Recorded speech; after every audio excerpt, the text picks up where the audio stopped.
ஏஐசிசிடியினுடைய தொழிற்சங்கத்து மாநில துணைத் தலைவராக இருக்கேன். அதாவது தூய்மை பணியாளர்கள் தூத்துக்குடி மாநகராட்சியில் எங்கள் சங்கத்தில் 4 மண்டலத்தில் இருக்காங்க. மொத்தம் 60 வார்டில் இருக்காங்க. இதை அவர்லாண்டு நிறுவனம் கான்ட்ராக்ட் எடுத்திருக்கு. இந்த அரசு அவர்லாண்டுக்கு ஒப்பந்தமாக விட்டுருக்கு. அதாவது அவர்லாண்டு நிறுவனத்தை தூத்துக்குடி மட்டும் இல்லை, மற்ற மாவட்டங்கள்லேயும் இருக்காங்க. அதாவது சென்னை, அப்புறம் தாம்பரம், ஒசூர், அப்படி நகராட்சி, பேரூராட்சி அந்த இதெல்லாம் இருக்கிறாங்க. அதாவது இதனால் என்ன ஆகுனா, இது மேயருக்கும் கட்டுப்பட மாட்டேங்காங்க, கமிஷனருக்கும் கட்டுப்பட மாட்டேங்காங்க. பிரச்சனை மேலே பிரச்சனை வந்துக்கிட்டே தான் இருக்குது. நம்ம சொல்கிறோம், இவங்க மேயராலையும் தீர்க்க முடியலையா, கமிஷனராலையும் தீர்க்க முடியலையா என்னன்னு தெரியல. அதாவது இவங்களுக்கு முறையாக பிஎஃப் பணத்தை கட்டுறதில்லை, இஎஸ்ஐ பணத்தை ஒழுங்காக கட்டுறதில்லை.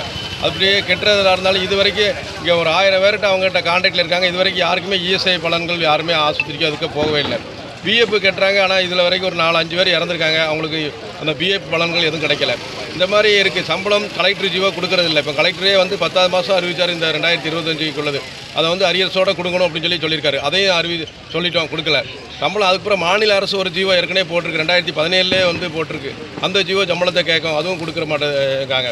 அதுபோக இந்த தொழிலாளர்கள் என்னென்னா வருஷம் ஃபுல்லாக வேலை பார்க்காங்க. ஒரு நாள் கூட லீவு கிடையாது. ஞாயிற்றுக்கிழமையோ அதுக்கப்புறம் எந்த விதமான அரசு விடுமுறை எதுவுமே கிடையாது. எல்லா நாளும் வேலை பார்க்க வேண்டியிருக்கு. இந்த மாதிரி இந்த அவர்லாண்டு நிறுவனம் இந்த தூத்துக்குடியில் மாநகராட்சி வேலை பார்க்குற தொழிலாளர்கள், தூய்மை பணியாளர்களை ஒரு கொத்தடிமையாக நடத்திக்கிட்டு இருக்காங்க. இதில் தொழிற்சங்க தலைவர்கள் இருக்கும்போது தொழிற்சங்க தலைவர்கள் மேலே உடனே ஒரு பொய்யான ஒரு குற்றச்சாட்டு, எந்த விதமான முகாந்திரம் இல்லாமல் உடனே வேலையை விட்டு நிப்பாட்டுறேன்னு சொல்லி ஒரு சோகஸ் நோட்டீஸ் கொடுக்காங்க. அப்போ நாங்கள் அவர்லாண்டு நிறுவனத்தினுடைய ஆஃபீஸை போய் முற்றுகையிடுறோம். எந்த விதமான தீர்வும் இல்லை. அப்புறம் மாநகராட்சியை போய் முற்றுகையிடுறோம். அப்போ அவர் மேயர் சொல்கிறாரு, நீ சரி, அது ஒன்றும் பிரச்சனை இல்லை, வேலைக்கு அந்த தொழிற்சங்க தலைவரை எடுத்துக்கிட்டாங்க அப்படின்னு. அவர்கிட்ட போனால் எனக்கு சொல்லலை, எனக்கு மேலதிகாரி. அப்போ அவர்கிட்ட போய் கேட்க, இந்த மாதிரி மேயர் அவர்லாண்டு நிறுவனத்தினுடைய மேனேஜர் ஒரு அடாவடியாக சொல்கிறாப்புல, எந்த மேயர் சொல்ல, எங்களுக்கு மேலே கீழே 10 மேயர் இருக்காங்க, எந்த மேயர் சொல்கிற கேட்க அப்படிங்கிற நக்கலாக சிரிச்சுக்கிட்டு சொல்கிறாப்புல. அப்போ இதிலிருந்து என்ன தெரியுதுன்னா, இந்த நிறுவனம் அவர்லாண்டு நிறுவனம் யார் கண்ட்ரோலில் இருக்குன்னே தெரியல. தூத்துக்குடியினுடைய மாவட்டத்தினுடைய மேயர் கண்ட்ரோல்லையோ இல்லைனா கமிஷனர் கண்ட்ரோல்லையோ இருக்கிற மாதிரி தெரியலை. அதனால தான் யாருக்குமே பயப்பட மாட்டாங்க. மாவட்டத்தினுடைய தூத்துக்குடி மாவட்டத்துக்கு யாருக்குமே கண்ட்ரோல் பண்ணுறதில்லை, பண்ண முடியல. அப்போ இந்த மாதிரி இருக்கிற ஒரு நிறுவனம் தொழிலாளியை இந்த மாதிரிலாம் பழி வாங்கும் அப்படிங்கிறதுக்கு இது ஒரு சாம்பிள்.